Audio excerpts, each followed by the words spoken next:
દાહોદ જિલ્લાના સિંગવડ તાલુકામાં તોયણી પ્રાથમિક શાળામાં બાળકીની હત્યાને લઈને આમ આદમી પાર્ટીના પ્રદેશ પ્રમુખ ઈશુદાન ગઢવી પ્રદેશ સંગઠન મંત્રી મનોજ સોરઠિયા બાળકીના પીડિત પરિવારની મુલાકાત લીધી। પ્રાપ્ત માહિતી અનુસાર દાહોદ જિલ્લાના સિંગવડ તાલુકામાં 19 તારીખના રોજ તોયણી પ્રાથમિક શાળામાં ધોરણ 1માં અભ્યાસ કરતી 6 વર્ષની બાળકીનું બેરહમીથી મોતને ઘાટ ઉતારનાર શાળાના આચાર્ય ગોવિંદ નટને ગણતરીના દિવસોમાં જ દાહોદ પોલીસ દ્વારા ધરપકડ કરી લેવામાં આવી, ત્યારે સમાજના વિવિધ સંગઠનો આગેવાનો અને નેતાઓ બાળકીના પીડિત પરિવારને સાંત્વના આપવા માટે પરિવારજનોને જઈ રહ્યા છે। ત્યારે આજ રોજ આમ આદમી પાર્ટીના પ્રદેશ નેતા ગિરિમામથી ઈશુદાન ગઢવી અને મનોજ સોરઠિયા બાળકીના પરિવારને દિલાસો આપવા માટે પહોંચ્યા હતા।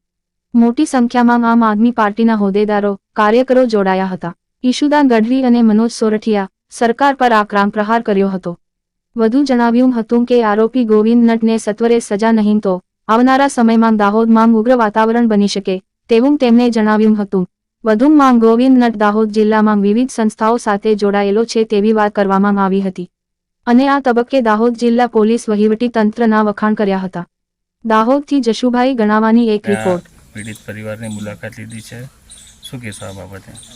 બિલકુલ એક જઘન્ય કૃત્ય દાહોદ જિલ્લાના પીપળા ગામમાં બન્યું છે, જ્યાં માત્ર 6 વર્ષની દીકરી ઉપર અત્યારે પ્રાઇમરી જે સ્કૂલનો આચાર્ય છે એમની જ ગાડીમાં દીકરીની માતાએ એમને બેસાડ્યા હતા અને બળાત્કારનો પ્રયાસ કરીને એની હત્યા નિપજાવી દેવામાં આવી છે।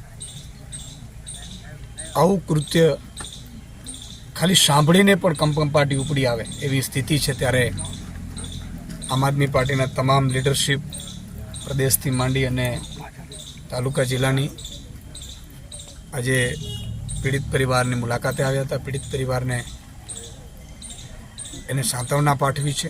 સાથે સાથે પીડિત પરિવારની જે માંગણી છે કે તુરંત આરોપીઓને ફાંસીની સજા આપવામાં આવે। બીજું કે આ સ્કૂલના બીજા ટીચર્સ પણ કંઈ બોલવા તૈયાર નથી, કહેતા નથી, મળવા નથી આવતા, અહીંયા આવ્યા નથી, એ અર્થમાં પણ ઊંડાણપૂર્વક તપાસ થાય અને એમને 50 લાખ રૂપિયા વળતર મળે આ દીકરીને પાછળ, એવી એમની માંગ છે, જેને આમ આદમી પાર્ટી પણ એક માંગ કરી રહી છે કે આમને ન્યાય મળવું જોઈએ। તુરંત આમને ફાસ્ટ ટ્રેક કોર્ટમાં કેસ ચલાવી અને ફાંસીની સજા થાય એ કામગીરી તુરંત કરવી જોઈએ।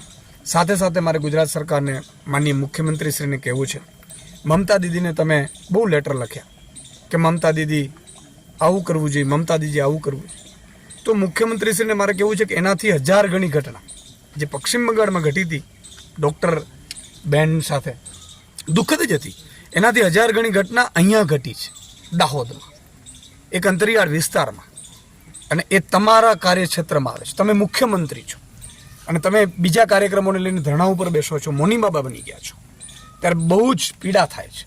આજે આ પરિવારને તમારા સાંત્વનાની જરૂર છે, એક એક્શન લેવાની જરૂર છે, તમારી પાસેથી અપેક્ષા રાખી રહ્યું છે, વળતરની અપેક્ષા રાખી રહ્યું છે।